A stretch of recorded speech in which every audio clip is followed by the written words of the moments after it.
Okay, so this part of the course content I'm going to talk about generations. And it's important because I suppose it's a key concept to think about age groups, but also the conflict that is generated between age groups.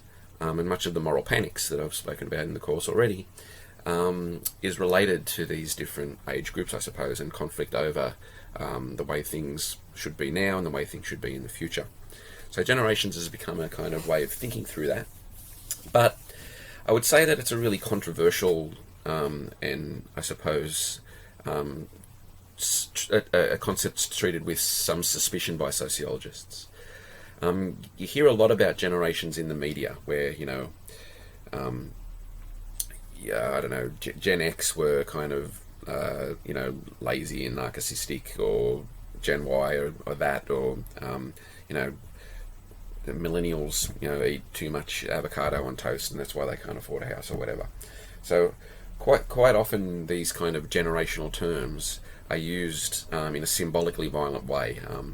That is, they make really broad generalizations, about kind of a whole kind of group of people that are often really, really different, that have a whole different level of opportunities and that kind of thing. So again, like Bourdieu's understanding of the concept of youth, rendering people in different generations, regardless of whether it's a youth generation or an older generation like the baby boomers, as being all the same or having exactly the same characteristics, is obviously, a pretty unsound thing to do.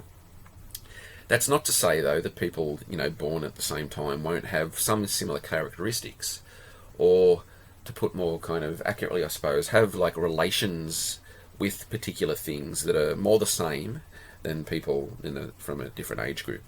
And this is obviously particularly the case with technology, and particularly the case with things like popular culture. So Karl Mannheim is a key sociologist who started writing about generations just after the First World War.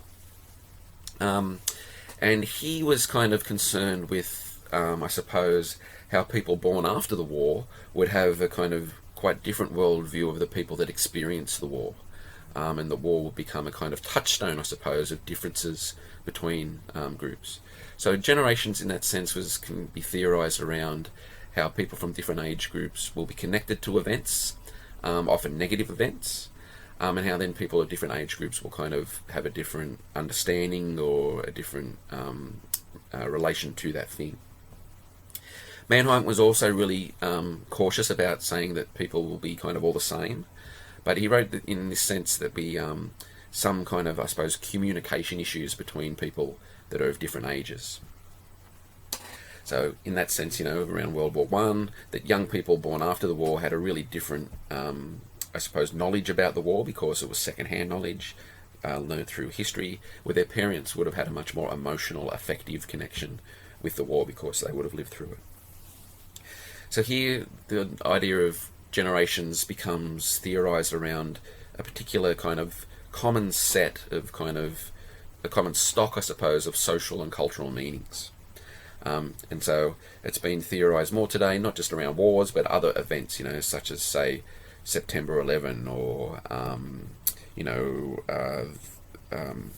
Live Aid in the 80s and things like that. So in particular, popular cultural events are increasingly used to think about the way that generations relate to themselves and to each other.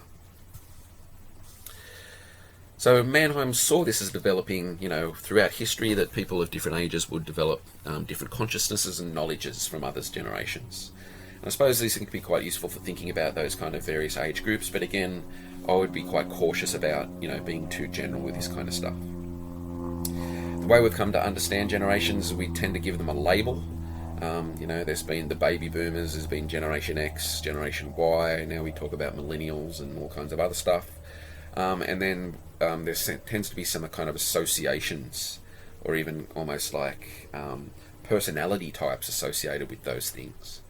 And again, from a sociological perspective, this is quite problematic in the sense that it quite often ends up being used in a way, particularly in media stories, as a way of blaming people that aren't doing that well, or can't afford to buy a house or can't get the right job, blaming them as individuals for that, and kind of rendering out and bracketing out things like class, gender and race inequalities.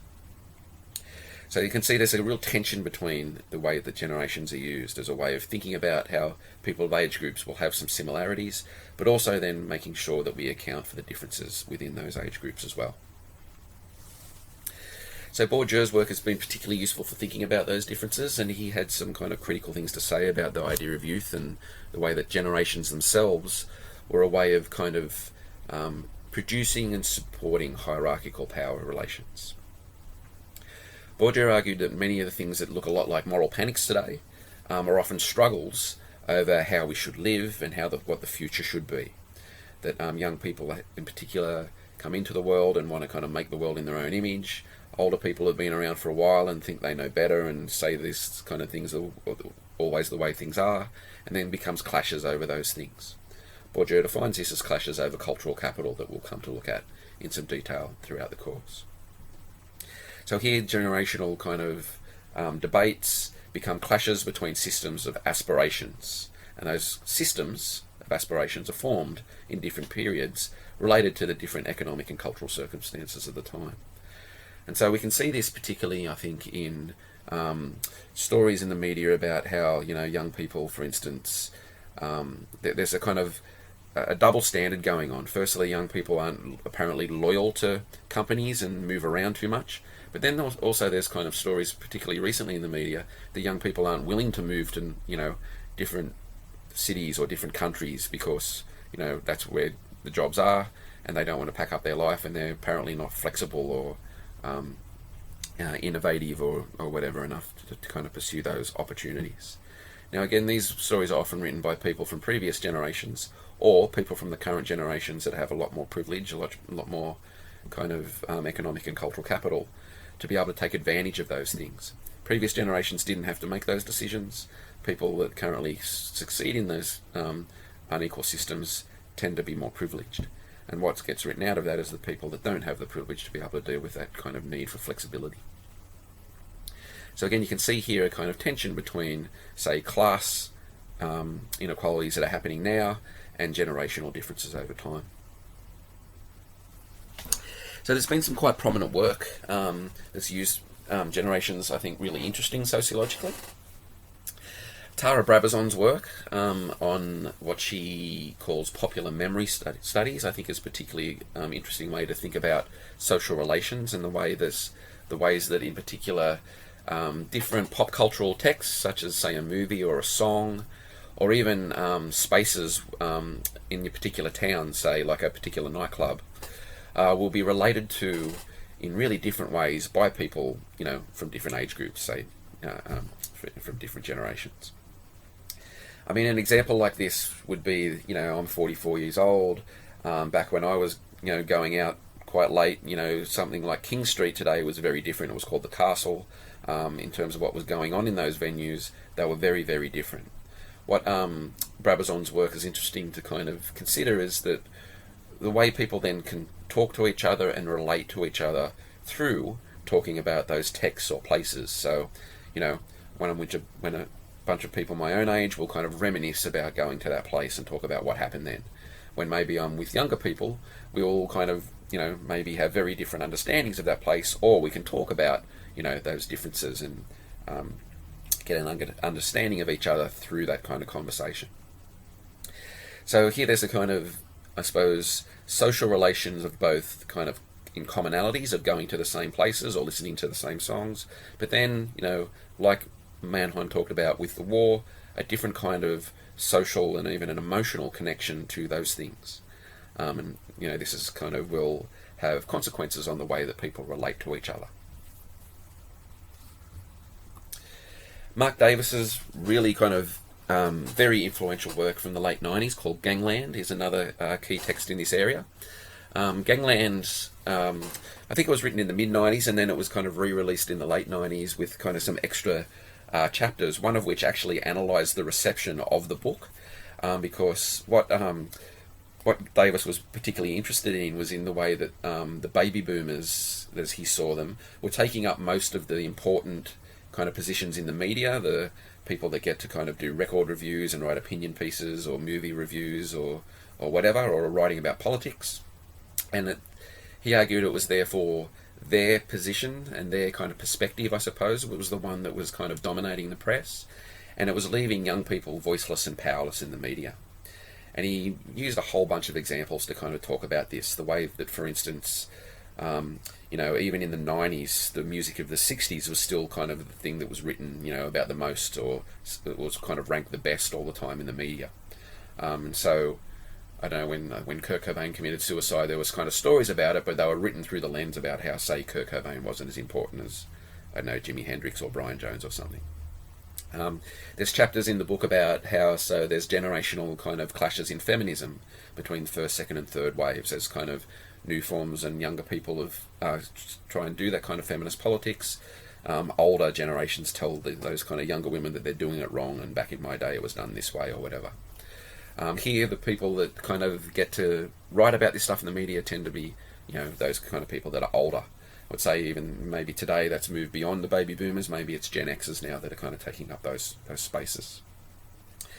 Davis was particularly interested in these things about how it kind of affected the lives of young people, their possibility of kind of making a dent in the world, of kind of, doing things, being creative, actually having some influence on the future.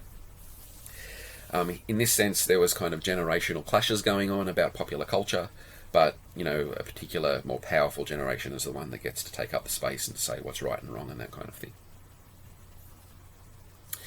So in youth studies itself, in terms of the sociology of youth studies, there's been real debates, and it's been one of the key debates that's happened in youth studies over the past kind of 10 years, about the usefulness of generations. Some people find it very, very useful for thinking about the economic circumstances of the here and now, and how young people have to deal with those things that are very different than previous generations. Others argue by focusing on those kind of generational epochs or social and material circumstances, it may minimise things like class and gender and race and ethnicity differences. So there's tensions over just how much generations is a useful concept or not. And on that slide there, I've kind of listed some of the more prominent papers that argue both sides of that debate.